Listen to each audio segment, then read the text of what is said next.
The NHS cervical screening programme has been set up to prevent cervical cancer.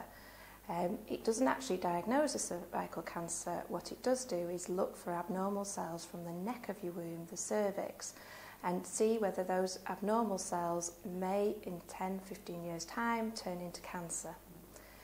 The idea being that then we can do something about that and prevent the cancer developing. Most women will have completely normal smears and never have to have anything further done. Human papillomavirus has been found to be linked with abnormal smears and cervical cancer. The human papillomavirus, or the HPV virus as we shorten it to, is very common, and most women will come in contact with it through sexual contact. There are no symptoms, so we don't know that we've got it, and a lot of ladies will clear this infection on their own and it won't cause any further problems. However, what's been recently added to the screening programme is that if you are found to have a slight abnormality on your smear test, they will test to see if this virus is there, and then if it is, they will take a slightly different course of action than previously.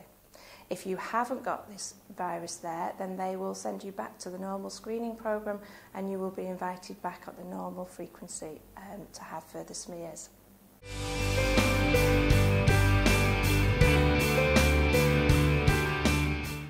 Who should be screened? The screening programme is offered to all ladies aged between 25 and 64.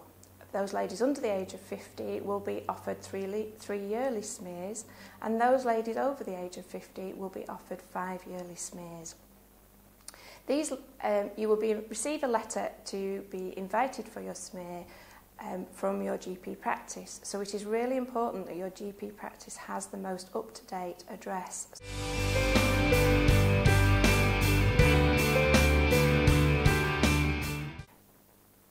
The smear test itself is a very simple test. You are required to either attend your GP surgery or a contraceptive clinic.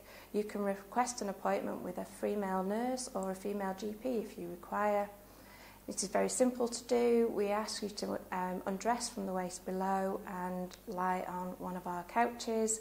We use something called a speculum, which we slide inside the vagina so we can see the neck of the womb, the cervix. We then take a brush, which is quite soft and gentle, and we twist this on the neck of the womb to take samples of the cells that are lying there. Some ladies get a very mild discomfort with this, but most ladies feel nothing at all. This sample is then put in a liquid vial and sent to the lab. The results will be back within 2 weeks, and you will automatically receive a letter within that 2 weeks notifying you of the results. If you do not receive a letter, it is really important that you go back to the clinic where you had the smear taken to find out your results. You will be notified whether your smear is normal or abnormal.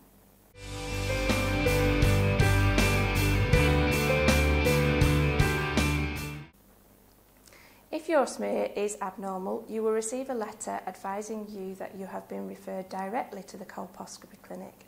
The colposcopy clinic is based at the hospital in the outpatients department. It will be very similar to the procedure you had done in your GP surgery or your contraceptive clinic, but they will have a more detailed look at the cervix, the neck of your womb, and see whether they need to take any further samples. Depending on these results, they will then decide on whether you will need to have more frequent smears or whether even you require some treatment. The treatment is very simple and again can be done in an outpatient appointment, does not require any overnight stay, and you'll be able to go home within a couple of hours.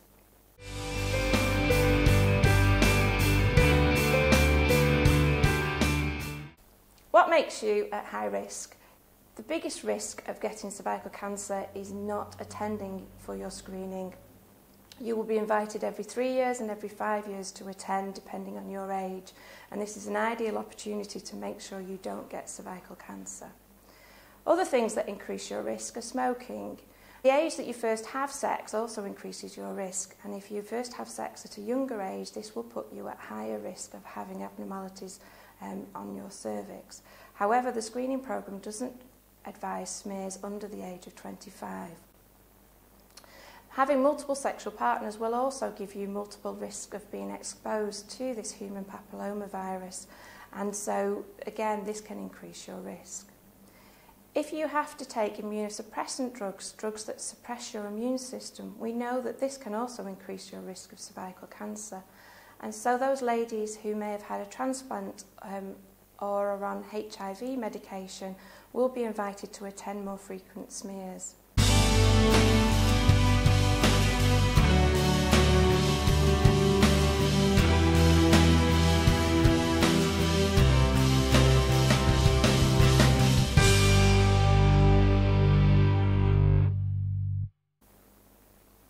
How reliable is the screening test? Early detection and treatment can prevent 75% of cervical cancers. But don't panic. If you get a smear result that says you need to have it repeated again in 3 months, this doesn't mean that you have cervical cancer. This means that the lab has picked up some slight changes. They are not sure whether we'll go back to normal or whether we'll need further investigations. Or sometimes it's just that there's not been enough sample taken for them to accurately look at it. You will be asked to have your smear repeated again in 3 months' time. But don't come any sooner, because we need the cells on the neck of the womb to build back up again so that then we can take a further sample.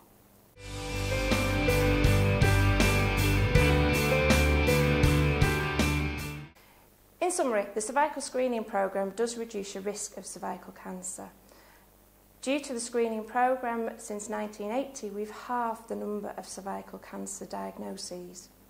1 in 20 of you may have to have a repeat test, but don't worry, this is only because we're being super safe and making sure we're not missing any abnormalities that may need some further investigation. Regular screening can prevent 75% of cervical cancers, and some ladies will report that they do get some discomfort, but this is usually very mild. And most ladies find that the experience is completely fine.